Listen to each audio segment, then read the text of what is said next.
আসসালামু আলাইকুম ওয়া রাহমাতুল্লাহি ওয়া বারাকাতুহু। সুপ্রিয় দর্শক শ্রোতা, শুরু হচ্ছে আপনাদের প্রিয় অনুষ্ঠান আলোকিত প্রতিদিন। এই মুহূর্তে যারা দেশে আছেন যারা প্রবাসে, বিশ্বের যেখান থেকে এই অনুষ্ঠান দেখছেন সকলকে হৃদ্রিক অভিনন্দন।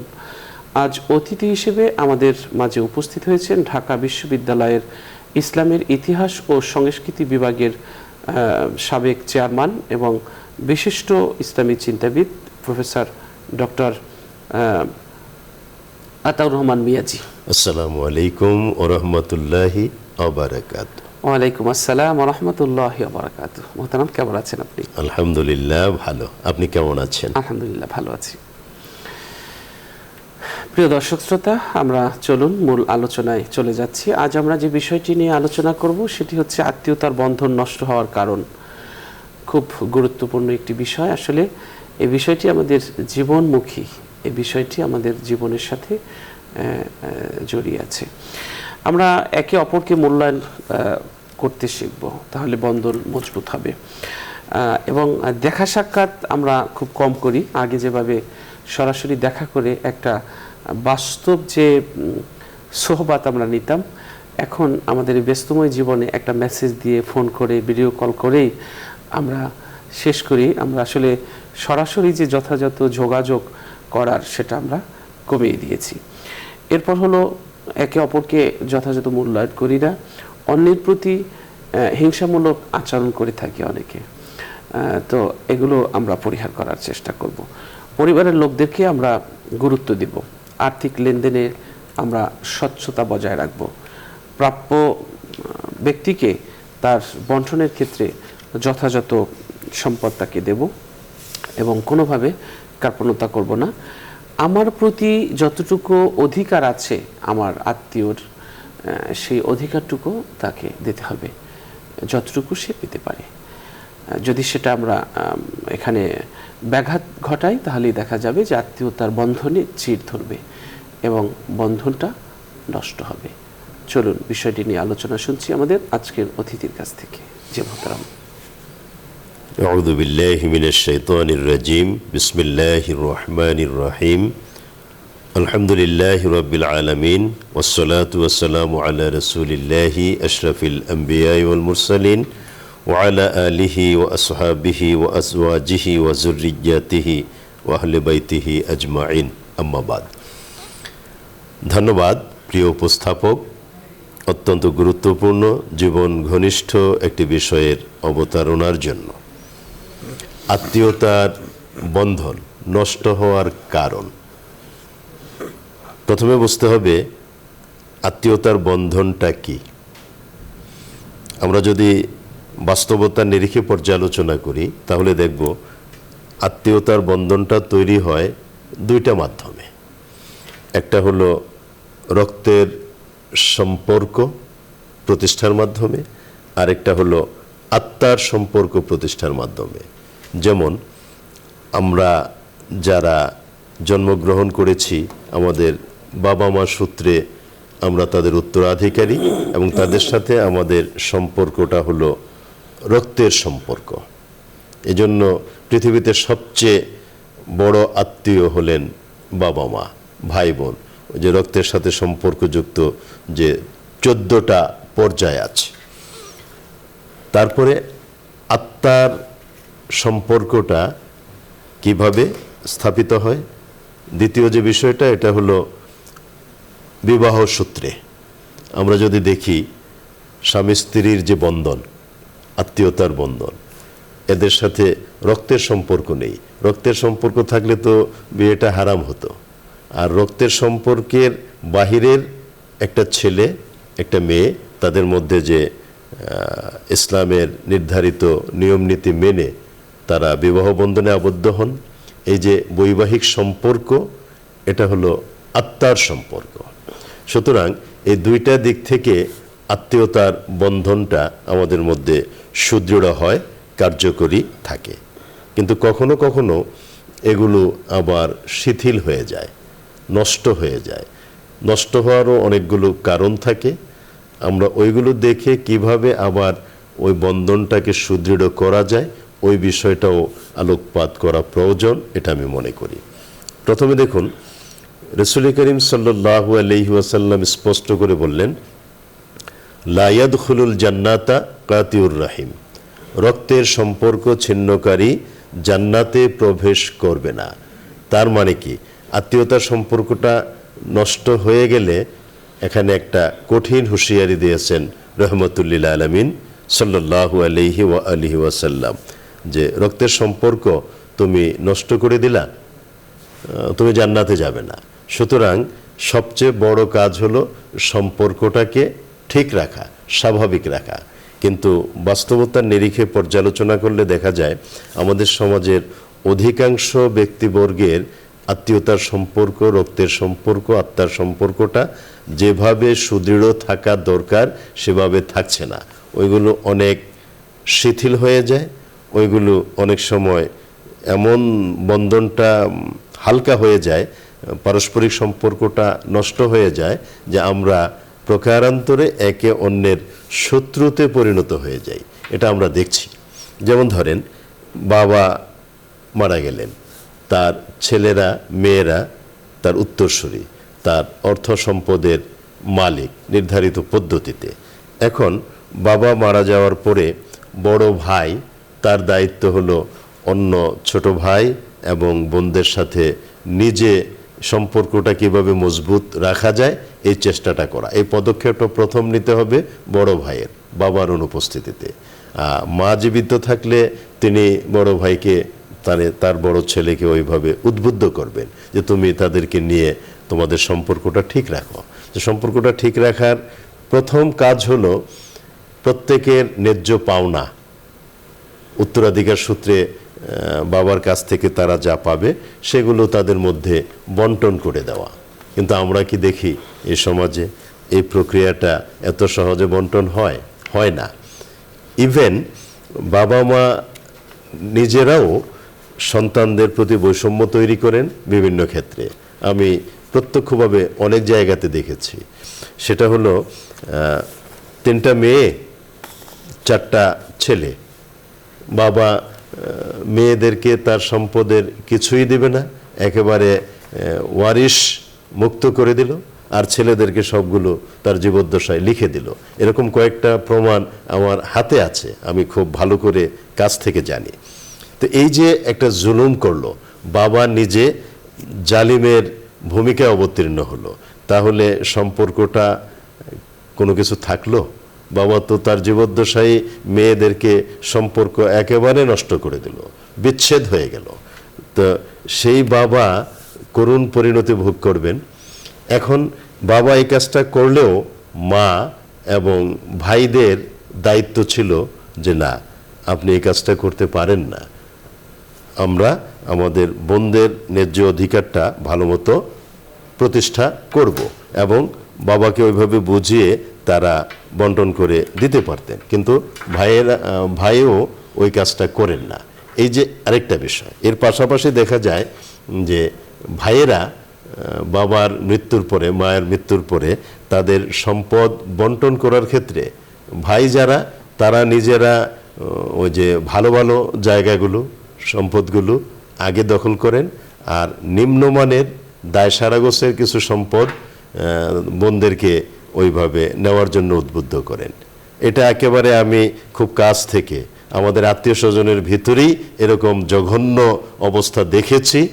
এবং সেই ক্ষেত্রে কি হয়, হয়তো বাবা রেখে গেলেন 1 বিঘার একটা বাড়ি, ওই বাড়িটার মধ্যে তো ভাই এবং বোনদের নিয়ম মতো পাওনা আছে বাড়িতে, কিন্তু ভাইয়েরা কি করলো, ওই বাড়িটা ভাইয়েরা ওই 3-4 জন দখল করে নিল, আর বোনদেরকে ওই তাদের অর্ধেক, এক একজনের অর্ধেক হিসাব করে ওই যে অনেক দূরে জমি, নদীর কাছে, যে কোনো মুহূর্তে নদী ভাঙ্গনে ওটা বিলীন হয়ে যাবে, ওখান থেকে হয়তো কিছু জমি বোনদেরকে লিখে দিল। তো এটা কি বৈষম্য হলো না? চরম বৈষম্য হলো না? বাবার অনুপস্থিতিতে ভাইয়েরা বোনদের উপর জালিমের ভূমিকা অবতীর্ণ হলো। আমি একেবারে কাছ থেকে দেখেছি। ওরা জান্নাতে যাবে কিসের জন্য? কেন যাবে? জান্নাত এত সহজ? রাসূল করিম সাল্লাল্লাহু আলাইহি ওয়াসাল্লাম এজন্যই বলেছেন, লা ইয়াদখুলুল জান্নাতা কাতিউর রাহিম, রক্তের সম্পর্ক ছিন্নকারী জান্নাতে প্রবেশ করবে না। ওরা ছিন্ন করছে, সুতরাং ওরা জান্নাতে যেতে পারে না। তাদের কি কাজ ছিল? তাদের কাজ ছিল ন্যায্য পাওনা বোনেরা যা পান সুন্দরভাবে মিটিয়ে দেওয়া। এরপরে আরেকটা বিষয় মনে রাখা, সেটা কি? ধরুন এই যে কোরআন কারিমের বিধান, আল্লাহ বললেন ভাই যা পাবে বোন তার অর্ধেক পাবে। তার মানে বোন যা পাবে ভাই তার ডবল পাবে, দ্বিগুণ পাবে। কেন? প্রশ্ন আসে না? জবাব তো এটাই, ভাই বোনদের হিস্সাটা টু দি পয়েন্টে আদায় করে দেওয়ার পরে তাদের সার্বক্ষণিক খোঁজখবর নেবে, তাদেরকে দাওয়াত দেবে, তাদের সাথে সম্পর্কটা পুনঃপ্রতিষ্ঠিত করবে। কেন? আগে যে কঠিন মানে ভালো সম্পর্কটা ছিল ওই রকম সম্পর্কটা অর্ধেক তাদেরকে দিয়ে দেওয়ার পরেও বহাল থাকবে। কারণ ওই অর্ধেক দিয়ে তারা বড় দায়বদ্ধ এই ক্ষেত্রে তাদের সার্বক্ষণিক খোঁজখবর নেওয়া, মাঝে মধ্যে তাদেরকে দাওয়াত দিয়ে আত্মীয় স্বজনকে খাওয়ানো, তাদের বাড়িতে আনা, খোঁজখবর নেওয়া, বিভিন্ন অকেশনে যেমন ঈদের সময়, অন্যান্য আনুষ্ঠানিকতার সময় তাদেরকে গিফট করা, উন্নত মানের গিফট, দায় সারা গোছেন না, এবং তাদের প্রাপ্য অধিকারগুলোকে সময়ে সময়ে ওইভাবে তাদেরকে দিয়ে দেওয়া। এটা হলো ভাইদের দায়িত্ব বোনদের প্রতি। কিন্তু আমাদের দেশের ভাইয়েরা বোনদের প্রতি এই দায়িত্বটা কি পালন করে? শতকরা একজনও করে না, এটাই আমার বিশ্বাস। যদি আমার ধারণাটা ভুল হয় আমি সবচেয়ে খুশি হব যে আমাদের দেশের মানুষগুলো আসলেই ভালো মানুষ, আমি যা বলছি এটা ঠিক না। তো এই যে বাস্তবতা, তারপরে কি হয় আপনি দেখবেন ভাইয়েরা শ্বশুরবাড়ির দিকে মনোযোগী বেশি হয়। আমি যেটা দেখেছি প্রত্যক্ষ অভিজ্ঞতায়, আমার কথাগুলো অনেকের খারাপ লাগবে কিন্তু এটাই বাস্তবতা, যে ভাইয়েরা আপন বোনদেরকে ঠকিয়ে তার শ্বশুরবাড়ির শ্যালক শ্যালিকাদেরকে জেতানোর জন্য হাজারো রাস্তা তৈরি করে এবং ওই রাস্তাগুলো দিয়ে ওরা ওইভাবে পথ চলে, তার স্ত্রীকে সে সন্তুষ্ট করে। আমি এমনও দেখেছি আমার প্রত্যক্ষ অভিজ্ঞতা থেকে, বোনদেরকে ইচ্ছামতো ঠকিয়ে ওই ভাই ভালো জায়গাটা, বাড়িটা নিয়ে, বিল্ডিংটা নিয়ে তার বউয়ের নামে লিখে দেয়। কেন লিখে দেয় জানেন? ওই ভাইয়ের দুইটা কন্যা, ছেলে নাই। সে জানে আমার যেহেতু ছেলে নাই, আমার এই সম্পদগুলো এখন তো বোনদেরকে ঠকাইয়া আমি শাহী প্রাসাদে অবস্থান করছি, আমার মৃত্যুর পরে আমার তো দুই কন্যা, আমার ছেলে নাই, তাহলে আমার অন্য ভাইয়ের যার ছেলে আছে ওরা নিয়ে যাবে এখান থেকে নিয়ম মতো, ওদেরকে কেন দেব? বোনদেরকে ঠকাইছি ওদেরকে দেওয়ার জন্য। সুতরাং আমার জীবদ্দশায় আমি আমার বউকে লিখে দিলাম। কত বড় নিমক হারাম! বউকে লিখে দিল, এগুলো আমি দেখেছি আমার প্রত্যক্ষ অভিজ্ঞতা থেকে। বউকে লিখে দিয়ে বলে যে আমি তার মোহর পরিশোধ করলাম। তাহলে কি দাঁড়ালো? বাবার সম্পদ থেকে বোনকে বঞ্চিত করে এবং ওটা অন্যায়ভাবে তার বউয়ের মোহর পরিশোধ করে তার বউয়ের নামে লিখে দিয়ে। এই হলো আমাদের সমাজের একটা বাস্তব চিত্র। তাহলে আত্মীয়তার বন্ধনটা নষ্ট না হয়ে ওটা সুদৃঢ় থাকবে কেমন করে? ওই সমস্ত জালিমগুলোকে আসামির কাঠগড়ায় দাঁড়িয়ে বিচার করে বুঝিয়ে দেওয়া দরকার, তোরা জালিম হয়ে ওদেরকে মজলুমে পরিণত করেছিস। এবং মজলুমের আল্লাহ তাআলার কাছে হাত তুলে দোয়া করতে হয় না, মজলুম যে কষ্টটা পায় জালিমের ওই নির্মম অত্যাচারে, নির্যাতনে, তার চোখের পানিটা বের হওয়ার আগেই মহান আল্লাহ তাআলা জালিমকে ধরাশায়ী করে দেন। কিন্তু জালিম তা বুঝতে পারে না। জালিমের ওই প্রতিশোধটা কিন্তু মৃত্যুর পরে শুরু হবে তা না, দুনিয়াতে থাকতেই শুরু হয়ে যায়। ওরা হয়তো ভাবে যে এটা আমার অন্য কারণে, ও বোঝে না আমার এই জুলুমের কারণে আমার এই শাস্তিটা শুরু হয়ে গেছে। এরকম আমি দেখেছি, কিন্তু তারা করে না। আমার স্বনির্বন্ধ অনুরোধ, আহ্বান গোটা সমাজের সকলের প্রতি, আমরা যেন বোনদের প্রতি কোনো ক্রমেই বৈষম্য না করি। আমাদের উচিত প্রয়োজন বোধে তাদের যথাযথ প্রাপ্য তাদেরকে পরিশোধ করে দিয়ে এক্সট্রা কিছু আমার সম্পদ থেকে তাদেরকে দিয়ে দেওয়া। আমার যদি 1 কোটি টাকা থাকে, আমার বোনদেরকে আমি বাবার সম্পদ থেকে ন্যায্য অধিকার হিস্সা কড়াই গণ্ডায় আদায় করে দিয়ে, আমার যেহেতু অতিরিক্ত টাকা আছে আমি এখান থেকে তাদেরকে বিভিন্ন কারণ দেখিয়ে 2 লাখ টাকা, 4 লাখ টাকা, 5 লাখ টাকা দিয়ে দিতে পারি। এটা আমার দেওয়া উচিত, কারণ এটা ওরা ছোট হিসেবে, আমার বোন হিসেবে, ভাগিনা ভাগ্নি হিসেবে এরা প্রাপ্য, কিন্তু আমরা কি সেটা করি? আমরা করি না। তাহলে আত্মীয়তার সম্পর্কটা কিভাবে জোড়া লাগাবো? তারপরে দেখেন, এই যে সমাজে বাবার ভাই, বড় ভাই, ছোট ভাই, চাচা, তো চাচাদের হকও আমরা ঠিকমতো আদায় করি না। সেই ক্ষেত্রেও আমাদের কার্পণ্য আছে, শৈথিল্য আছে। রাসূল করিম সাল্লাল্লাহু আলাইহি ওয়াসাল্লাম স্পষ্ট বলে দিয়েছেন, আমার উম্মতের ভেতরে, আমাদের সমাজে যারা ছোট হয়ে বড়দেরকে সম্মান করে না, তাদের প্রাপ্য অধিকার ঠিকমতো বুঝিয়ে দেয় না, এবং যারা বড় হয়ে ছোটদেরকে আদর করে না, তাদেরকে ভালোবাসে না, স্নেহ করে না, তাদের হক তারা বুঝিয়ে দেয় না, এই দুই পক্ষের কেউ আমার উম্মত না, আমার দলভুক্ত না, আমার সমাজের সদস্য না। ফালাইসা মিন্না, নবীজি কঠিন হুঙ্কার দিয়েছেন, এই দুই পক্ষ ফালাইসা মিন্না, আমাদের দলভুক্ত না, উম্মত না। সুতরাং এখানেও আমাদের বিষয়টা বোঝার আছে, আমরা কখনো আমাদের দায়িত্ব অবহেলা করতে পারি না।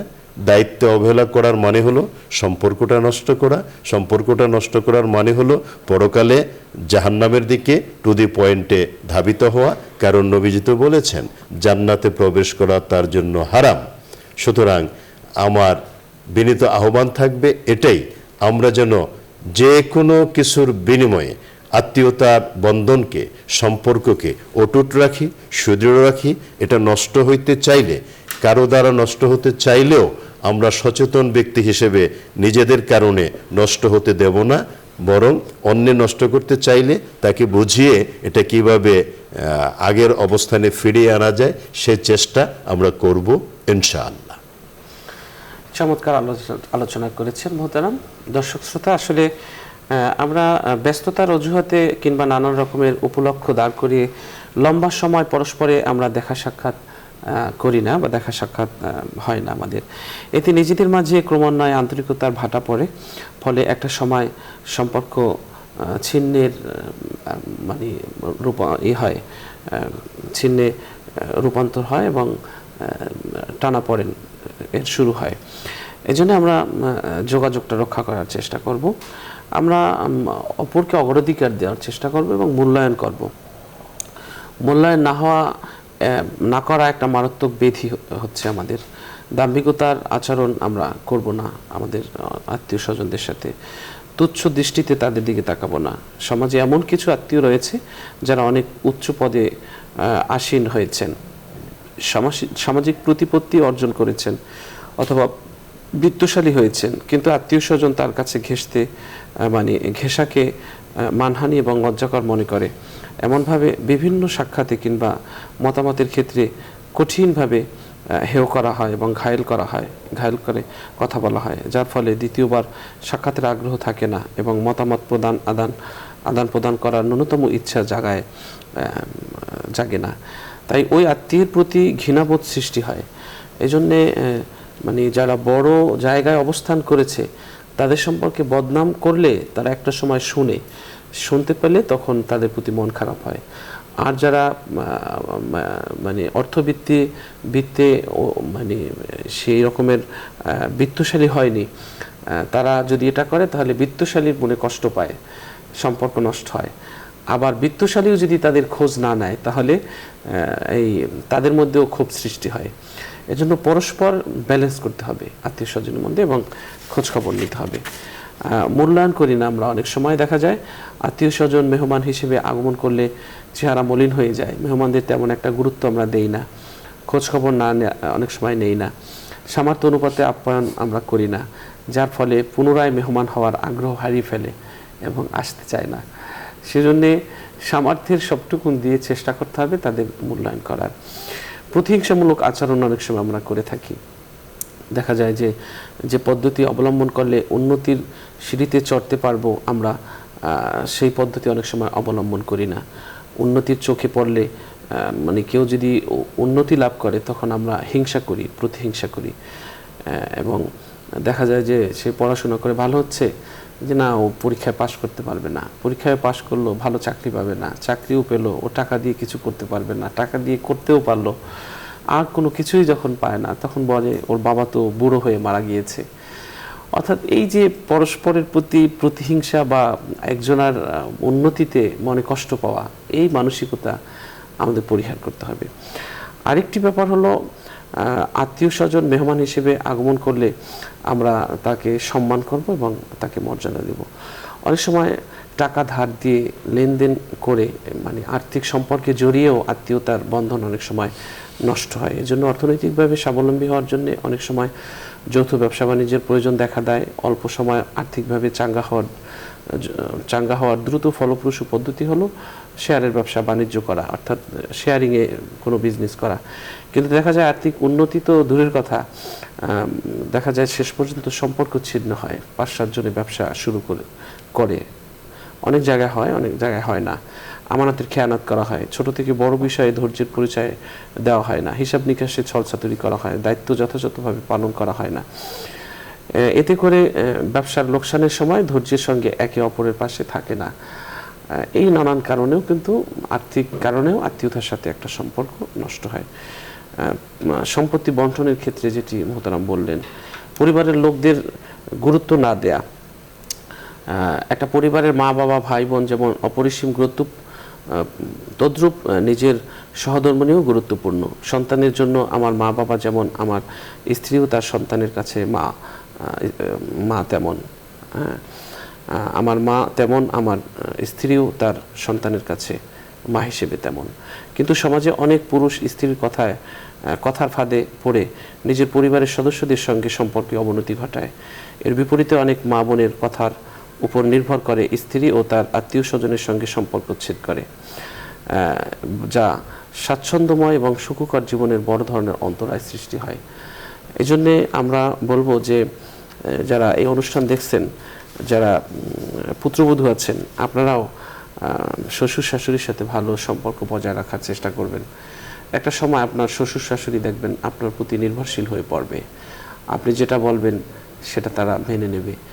কিন্তু প্রথম অবস্থায় আপনারা তাদেরকে মূল্যায়ন করবেন। শ্বশুর শাশুড়ি যারা আছেন তাদেরকে বলছি যে একটি মেয়ে তার সব কিছু ছেড়ে যখন আপনার ঘরে আসে, তখন একটা গাছ, একটা খুঁটি, একটা পুত্র সন্তান না হওয়া পর্যন্ত ওই সংসারে ওই মেয়েটির শক্ত একটা অবস্থান তৈরি হয় না। এজন্যে সে আস্থা বিশ্বাস এবং ওইভাবে একটা পুত্র সন্তান না হওয়া পর্যন্ত মানে শক্ত খুঁটি হয় না, সে ওই রকমের শক্ত কিছু অনুভব করে না। এজন্যে ওই সময় পর্যন্ত তাকে উৎসাহ উদ্দীপনা ভরসা দিয়ে তাকেও সুন্দর পথে রাখার জন্য সহযোগিতা করতে হবে। অনেক সময় দেখা যায় সন্তান যদি মায়ের কাছে যায় তাহলে স্ত্রী একটু রাগ করে, আবার স্ত্রীর কাছে যদি একটু সময় বেশি দেয় তাহলে পরিবারের থেকে চাপ আসে। অর্থাৎ সন্তান যদি মায়ের কাছে খেতে যায় তখন স্ত্রী বলে যে মানে ওখান থেকে খেয়ে এসছো, আমার রান্না ভালো হয় না বোধহয়। আবার যদি মার কাছে না খেতে চায় তখন আবার মা বলে যে বুঝতে পেরেছি, আগে তো আমার হাতেই মানে খাওয়াতাম, এখন হয়তো আমার খাবার রান্না ভালো লাগে না, স্ত্রীর হাতের রান্না ভালো লাগে। এই যে উভয়ের একটা চাপ পরিবারের যে কর্তা তার উপরে, এই চাপটা কিন্তু সামাল দেওয়া অনেক কষ্টের হয়। এটা অনেক জায়গায় হয়ে থাকে। এই বিষয়গুলো যেন না হয় সেজন্য আপনারা খেয়াল রাখবেন। আর আমরা অনেক আলোচনায় এখানে এসেছে, আমরা আজকের আলোচনা করলাম এই বিষয়গুলো নিয়ে। তো এই বিষয়গুলো আসলে একটু তিক্ত হলেও এটাই আমাদের জীবনের বাস্তবতা। আমাদের এই বাস্তবতাগুলো আমরা মেনে নেওয়ার চেষ্টা করব। পরস্পরের সম্পর্ক, আত্মীয়তার বন্ধন মজবুত করার জন্য রাসূল সাল্লাল্লাহু আলাইহি ওয়াসাল্লাম যে দিক নির্দেশনা আমাদেরকে দিয়ে গেছেন, সেই দিক নির্দেশনা আমাদের অনুসরণ করতে হবে। কোরআন যে অ্যাডভাইস আমাদের করেছে, সেই কোরআনের অ্যাডভাইস আমাদের অনুসরণ করতে হবে। আল্লাহ তাআলা আমাদের সেই তৌফিক দান করুন। চলুন মোহতারামের কাছ থেকে তার শেষ মন্তব্য শুনে নিচ্ছি। জি মোহতারাম, আত্মীয়তার বন্ধন ছিন্ন, আমরা যেটি বলছিলাম আত্মীয়তার বন্ধন, একটা হলো যে সম্পদ নিয়ে গেল ভাই বোন, বাবার সম্পদ ভাগ করে মেয়েরা নিয়ে গেছে, ছেলেরাও নিয়ে গেছে। এখন এই সম্পদ নেওয়ার পরে কি তার সম্পর্ক শেষ? এরপর কি বোন ভাইয়ের কাছে আসতে পারবে না? ভাই কি বোনের কাছে যেতে পারবে না? চমৎকার প্রশ্ন। এটার ইঙ্গিত আমি প্রথম আলোচনাতেও দিয়েছিলাম। এর মানেই সম্পর্ক শেষ হলো না। এখানে বোনকে যে আল্লাহ তাআলা অর্ধেক দিলেন, ভাইকে যা দিলেন তার অর্ধেক, বা বোনকে যা দিলেন ভাইকে তার ডবল দিলেন, এই ব্যবস্থাটা যে আল্লাহ করে দিলেন, সেখানেও তো আল্লাহ তাআলার একটা আলাদা দিক নির্দেশনা আছে। বোন এখান থেকে অর্ধেক পেল, অন্যান্য আরও খাত থেকে পাবে। আর এখান থেকে বাবার এখান থেকে অর্ধেক পাওয়ার মানে হলো এই অর্ধেক নেওয়ার পরেই তার সম্পর্কটা শেষ হয়ে গেল না। এই যে অর্ধেক কম দিল, সেই অর্ধেকের জন্য বাবা এবং বাবার পরে বাবার ছেলেরা একটা বড় দায়িত্ব পালন করবে, তাদেরকে সার্বক্ষণিক খোঁজখবর নেবে এবং সম্পর্কটা ওই সম্পদ তারা দিয়ে দেওয়ার আগে যেরকম ছিল, অর্ধেক দিয়ে দেওয়ার পরেও সম্পর্কে ভাটা পড়বে না, ওই রকমই থাকবে। বরং ওর চেয়ে একটু বেশি সম্পর্ক প্রতিষ্ঠা করতে হবে, এজন্য যাতে বোনেরা এটা মনে না করে যে আমার ভাইয়েরা আমাকে অর্ধেক সম্পদ দেওয়ার পরে এখন আমার প্রতি বৈষম্য করছে, তাদের চিন্তাটা এখন আমাদের প্রতি একটু কম, আমাদের খোঁজখবর কম নেই, এমনটা যাতে ভাবতে না পারে। আরও বেশি সম্পর্ক প্রতিষ্ঠিত করতে হবে, বেশি বেশি যোগাযোগ করে দাওয়াত দিয়ে ভালো করে খাওয়াতে হবে, গিফট দিতে হবে মাঝে মধ্যে, এবং এটা করতে হবে যাতে তারা বোঝে যে আমরা সম্পদ আনার আগে যেমন ছিলাম, সম্পদ আনার পরেও তার চেয়ে কমে নাই, বরং আমার ভাইয়েরা এত ভালো যে আমাদের সম্পর্ক আগের চেয়ে আরও বেড়ে গেছে। এতে করে ভাইয়েরা আল্লাহ তাআলার কাছে যে যা যাটা পাবে, বিনিময়টা পাবে, এটা অত্যন্ত চমৎকার। সুতরাং সম্পর্ক শেষ এটা মনে করা হলো চরম মূর্খতা। এই সম্পর্ক কখনো শেষ হয় না, এই সম্পর্ক শুধু আজীবন থাকে তাও না, মৃত্যুর পরেও এই সম্পর্ক বহাল থাকে। কারণ যখন এই সুসম্পর্কটা থাকবে আর উভয় পক্ষ জান্নাতে যাবে, তখন জান্নাতেও একে অন্যের বাড়িতে বেড়াতে আসবে, যাবে, সম্পর্ক তৈরি হবে। আল্লাহ তাআলা ওইভাবে অনন্তকাল ব্যাপী তাদের সম্পর্কটাকে ওইভাবে সুদৃঢ় করে দেবেন। অতএব আমরা যেন এই পৃথিবীর ক্ষণস্থায়ী সময়ের ভিতরেই আমাদের সম্পর্কটা শেষ হয়ে গেছে এমনটা মনে না করি, আমরা যেন ওটাকে পরকালীন অনন্ত জিন্দেগিতে শান্তির যে আবাস জান্নাত, ওখানেও যাতে আমাদের এই সম্পর্কটা টিকে থাকে, ওই চিন্তা নিয়ে আল্লাহর হুকুমটা মানার চেষ্টা করি। আরেকটা বিষয় হলো, আমাদের সমাজে ব্যতিক্রম তো থাকবেই। আমরা দেখি অনেক সময় ভাইয়ে ভাইয়ে সম্পর্কটাও অনেক দূরত্ব তৈরি হয়, ওখানে জেনুইন কোনো কারণ থাকলে অনেক সময় হয়ে যায়। যেমন ধরেন এক ভাই এমনভাবে ঋণগ্রস্ত, অভাবগ্রস্ত, তার ওই ঋণগ্রস্ত হওয়ার পেছনে, অভাবগ্রস্ত হওয়ার পেছনে তার ভূমিকাটাই মুখ্য। তার পূর্বের আচরণগুলো ভালো ছিল না, এনিওয়ে ভালো ছিল না, কিন্তু তিনি এখন অসহায়। এই অবস্থায় যারা সচ্ছল ওই ভাইয়েরা বোনেরা অনেকেই তার দিকে নজর দেয় না এজন্য যে ওর সাথে সম্পর্ক আমাদের, ও যখন ভালো ছিল, আর্থিকভাবে সচ্ছল ছিল, তখনও ভালো ছিল না, এখন আমাদের কোনো দায় দায়িত্ব নাই। বিষয়টা আসলে এমনও হওয়া উচিত না। আগে সে আমাদের সাথে সম্পর্ক ভালো মতো বজায় না রাখলেও এখন যেহেতু সে অসহায়, ঋণগ্রস্ত, অভাবী এবং যে কোনো মুহূর্তে তার বড় ধরনের ক্ষতি হয়ে যেতে পারে, আমরা জীবিত থাকতে, আমাদের সামর্থ্য থাকতে আমরা যদি তার দিকে এগিয়ে না যাই, তাকে সহযোগিতা না করি, তাহলে তো তার জন্য আরও ক্ষতির কারণ হয়ে দাঁড়াবে। অতএব আগের ওই সম্পর্কটাকে, তিক্ততাকে ভুলে গিয়ে তার এই বিপদের মুহূর্তে তাকে সহযোগিতা করা আমাদের একটা বড় দায়িত্ব। জি, আল্লাহ আমাদের তৌফিক দান করুন। আমিন। দর্শক, আমরা মোহতারামের কাছ থেকে চমৎকার আলোচনা শুনেছি। অনুষ্ঠানের এই পর্যায়ে রয়েছে একটি মোনাজাত। আপনারা যে যেখান থেকে আমাদের এই অনুষ্ঠান দেখছেন, আপনারাও চাইলে আমাদের সাথে মোনাজাতে শরীক হতে পারবেন। আল্লাহুম্মা সাল্লি আলা সাইয়্যিদিনা ওয়া নাবিয়িনা ওয়া শাফিয়িনা ওয়া হাবিবিনা ওয়া মাওলানা মুহাম্মদ সাল্লাল্লাহু আলাইহি ওয়া আলা আলিহি ওয়া সাহবিহি ওয়া বারাকা ওয়া সাল্লাম। আল্লাহুম্মা আমিন। اللهم آمين. ربنا ظلمنا أنفسنا وإن لم تغفر لنا وترحمنا لنكونن من الخاسرين. آمين. ربنا فاغفر لنا ذنوبنا وكفر عنا سيئاتنا وتوفنا مع الأبرار. আমিন। اللهم يا مقلب القلوب ثبت قلبي على دين حي يا كي برحمتك استغيث وصل كل لسان كل إنا نفس طرفة عين ربنا لا تزغ قلوبنا بعد إذ هديتنا وهب لنا من لدنك رحمة إنك أنت الوهاب আমিন। রব্বুল আলামিন, আপনার শাহী দরবারে গুনার বোঝা নিয়ে হাত পেতেছি। আপনি আমাদের জিন্দেগীর সমস্ত গুনাহ খাতা মাফ করে দিন। আমিন। অতীত জীবনের সমস্ত ভুল ত্রুটি আমাদেরকে ক্ষমা করে দিন।